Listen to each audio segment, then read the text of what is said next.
اگر کوئی کہتا ہے کہ ظلم کو سہو، میں کہوں گا نہیں سہوں گا میں۔ کوئی کہے گا اگر تمہارے کوئی گال پر تھپڑ مارے تو دوسرا گال پیش کر دو، میں کہوں گا نہیں، تم نے اگر تھپڑ مارا تو غفلت سے مارا، دوسرا مارنے کے لیے ہاتھ اٹھاؤ گے تو پنجہ پکڑ لوں گا دبا کے، یاد رکھو۔ وہ دن چلے گئے تم ہم کو ڈراتے تھے، وہ دن ختم ہو گئے، اب وہ دن چلے گئے وہ ڈرانے کے، اب ڈرانے والے یاد رکھو، تمہارے ڈرانے سے ہم ڈرنے والے نہیں ہیں۔ جو سمویدھان میں سیکولرزم ہے میں اس کو مانتا ہوں، جو سیاسی سیکولرزم ہے میں اس پر تھوکتا ہوں۔ ایک بچہ بدایون کا، اس کو پولیس پکڑتی ہے، الزام لگاتی ہے کہ اس نے گوشت کو کسی گائے یا کسی بھینس کو کاٹا، اور گوشت کے الزام میں، اسمگلنگ کے الزام میں پکڑ کر اس کو اتنا مارتی ہے کہ اس کے جسم کے پچھلے حصے میں راڈ کو اندر ڈال دیا جاتا ہے۔ آپ بتائیے، کیا کوئی سماجوادی کا نیتا بولا؟ کیا کوئی بہوجن سماج کا لیڈر بولتا ہے؟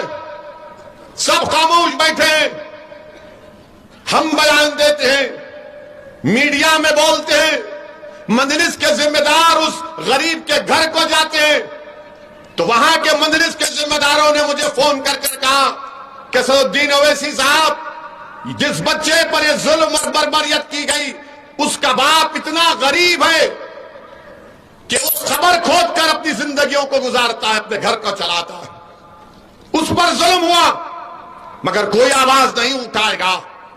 میرے عزیز دوستوں اور بزرگوں، میری زندگی کی قیمت اور تمہاری زندگی کی قیمت ایک ہے۔ اگر میں مسلمان ہوں تو میری جان کی قیمت کی کمی نہیں ہے، میں بھارت کا اول درجے کا شہری تھا، ہوں اور رہوں گا انشاءاللہ تعالی۔ لوگ پوچھیں گے اویسی تم کیا کہہ رہے ہو؟ مثال دے رہا ہوں، دلی میں فساد ہوا تو ویڈیو آج بھی ہے، وہ بچے کا نام، مرحوم کا نام فیصل یا فضل تھا، 3 بچے زمین پر لیٹے ہوئے ہیں، دلی کی پولیس ان کو مار رہی ہے اور مار کر زخمی ہے، اور حضرت پولیس دلی کی کہتی ہے کہ پڑھو جن گن من پڑھو، موت قریب ہے اس مسلمان بچے کی۔ وہ جن گن من پڑھ رہا ہے، اس کے بعد وہ بچہ مر جاتا ہے۔ کیا اس بچے کی جان کی قیمت نہیں ہے؟ کیا میں جا کر اس کی ماں سے کہوں کہ تمہارے بیٹے پر ظلم ہوا تم سہ لو؟ وہ کہے گی ظالم ہے تو بولنے والے، میں نے اپنی کوکھ کو اجاڑ دیا، میں اپنی اولاد سے محروم ہو گئی۔ ہم ان ماں کو کہنا چاہ رہے کہ اب ہم اپنے بچوں کو نہیں کھونے دیں گے انشاءاللہ تعالی۔ مگر سن لو گولی مارنے والوں، سن لو میرے دشمنوں، میں مرنے کے لیے تیار ہوں۔ کیا تم مرنے کے لیے تیار ہو؟ بتاؤ گولی چلانے والوں۔ مجھ کو مارنے والوں یاد رکھو، تم کو بھی مرنا ہے، مجھے بھی مرنا ہے ایک دن۔ میں موت سے نہیں ڈرتا، یہ مسلمان پتھر پھینکا، مسلمان پتھر پھینکا۔ ارے جب پتھر پھینکتا ہے تو 2 طرف سے پتھر پھینکے جاتے ہیں، ایک طرف سے پتھر نہیں پھینکا جاتا، 2 طرف سے پتھر پھینکے جاتے ہیں۔ اور پولیس کا کام یہ ہے کہ جو پتھر پھینکتا اس کو اٹھاوا، مگر یہاں پر نہیں، یہی لوگ کیے، یہی کیے، یہی پتھر پھینکے، پیٹرول بم بنائے، واٹس ایپ گروپ بنائے۔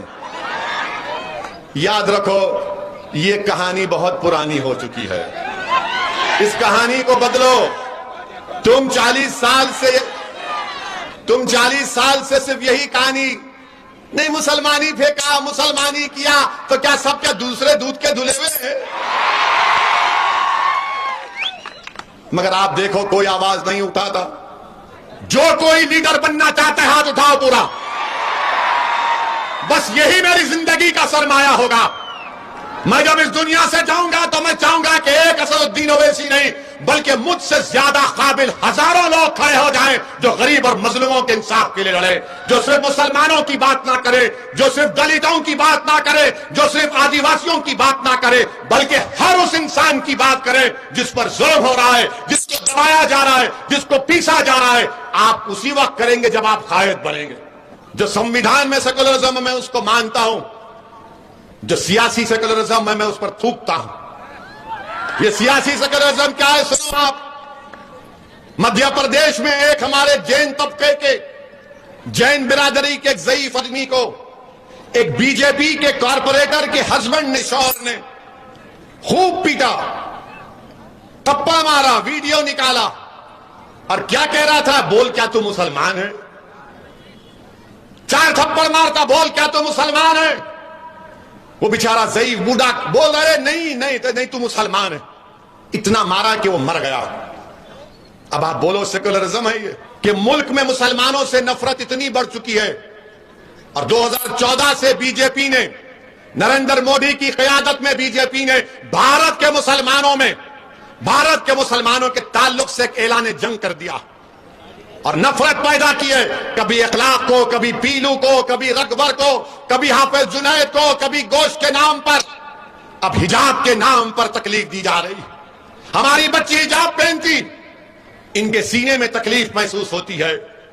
حلال گوشت ہم اور سب لوگ کھاتے ہیں، کہتے حلال گوشت کیوں ہونا چاہیے؟ منڈیوں پر گوشت ڈل کر غریب زندگی گزارتا ہے، چاہے ہندو اور مسلمان ہو، آپ کو تکلیف پہنچتی ہے۔ آج اس آقا کی شان میں نناب شراب بکا گیا، کوئی کچھ نہیں بولے گا۔ ارے بول دیتے کچھ تو بول دیتے، مگر نہیں بولے۔ اور یہ جو مسلمان جو مجھ پر تنقید کرتے ہیں، وہ بولیں گے نہیں ماحول گرم ہے، اور گرم ہو جائے گا۔ میرے بھائی، سوال گرم نرم ٹھنڈا کا نہیں ہے، سوال یہ ہے کہ جب آقا کے اوپر بات آ جاتی ہے، جب رحمت اللہ العالمین کے صلی اللہ علیہ وسلم کی شان میں انار شراب بکا جاتا ہے، تو غیرت مسلمانی کہاں مر جائے گی؟ پھر غیرت اگر ہے تو پکارے گا۔ اگر کسی کے ماں کو گالی دے دے، بولے گا تو نے میری ماں کو کہا، اور جب وہ ماں کو جا کر کہے گا تو ماں کہے گی میں قربان، تو قربان، میرے ماں باپ قربان رسول رحمت صلی اللہ علیہ وسلم پر، میری عزت ہے تو ان کے نام سے ہے، میں دنیا میں زندہ ہوں تو ان کے صدقے کی وجہ سے ہوں۔ میں اتر پردیش میں 150 تقاریر کیا، ہر تقریر میں یہی بات کہتا تھا کہ اتر پردیش کے مسلمانوں، تم بی جے پی کی حکومت کو بنانے سے روک نہیں پاؤ گے، تم اکھلیش کو ووٹ دو گے تو تمہارا ووٹ ضائع ہو جائے گا۔ آج اتر پردیش کا مسلمان اس بات کو سمجھ رہا ہے کہ اویسی جو کہہ رہا تھا وہ بات سچ نکلی۔ آج اتر پردیش کا مسلمان اپنے آپ کو ٹھگا محسوس کر رہا ہے۔ آپ اپنے ووٹ سے اپنی طاقت کو اور اپنے نمائندوں کو کامیاب کر سکتے ہیں۔ آج اتر پردیش میں مسلمانوں پر ظلم ہوتا ہے۔